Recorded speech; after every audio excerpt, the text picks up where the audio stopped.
Alright, we're almost there, aren't we? Hey? One more to go after this. And I might be going to see it at the movies tonight. I'm sorry, at the movies tonight. So yeah, but before then,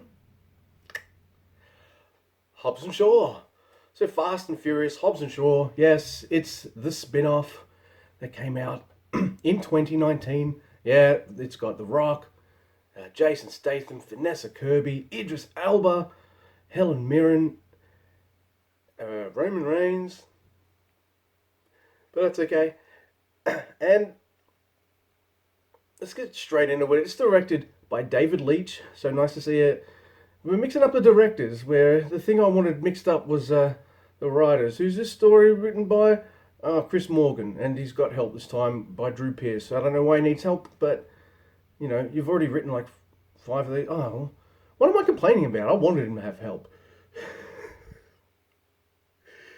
So Hobbs and Shaw, they have to team up. They don't like each other, as everyone knows, but they have to team up to save Jason Statham's sister, who's got some disease in her arm, and they have to extract it before the time runs out or everyone's going to die or something like that. It's a very 24 plot, except it's not told in one day. And I've got to say this about the movie. Some of the jokes don't land. It's too long.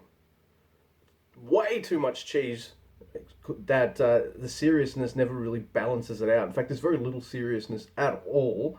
I know they're cheesy over the top movies, but you got to have your kind of more serious moments. I feel like this movie didn't have that much. And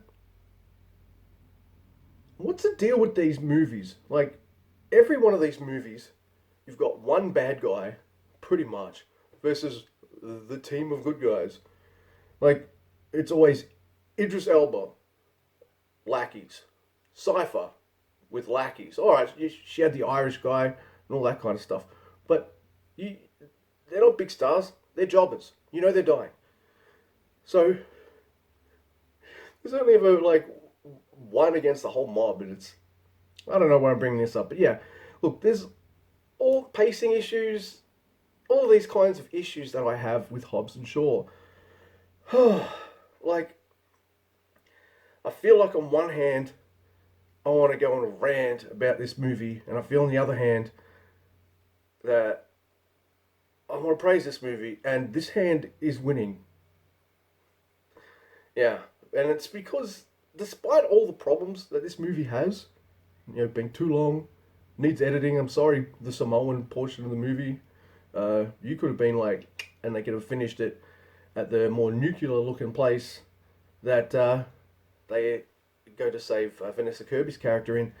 But instead, we needed that extra half an hour for some reason. Is there a problem with like modern Hollywood with 90-minute movies? Come on. 90 minutes. It's the sweet spot.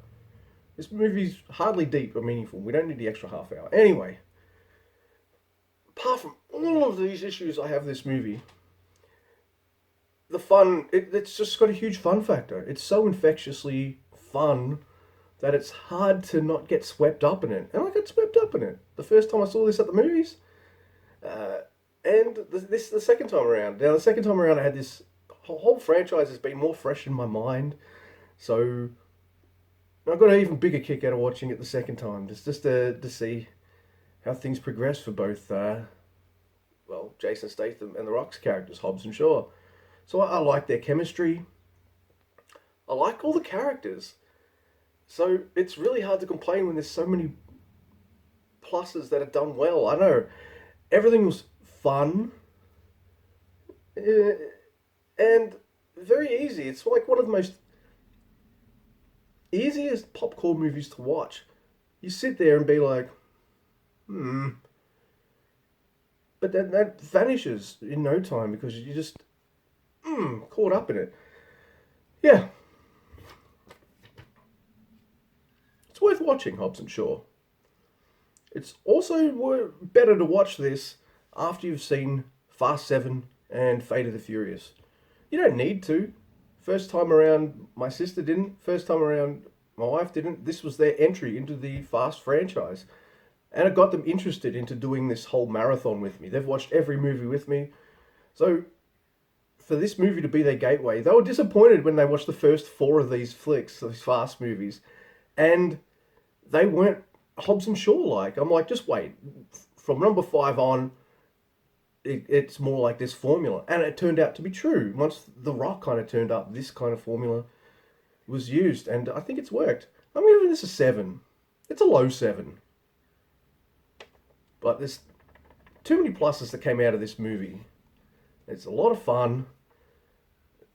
I got people into the franchise just from this movie, so you can't really complain about that.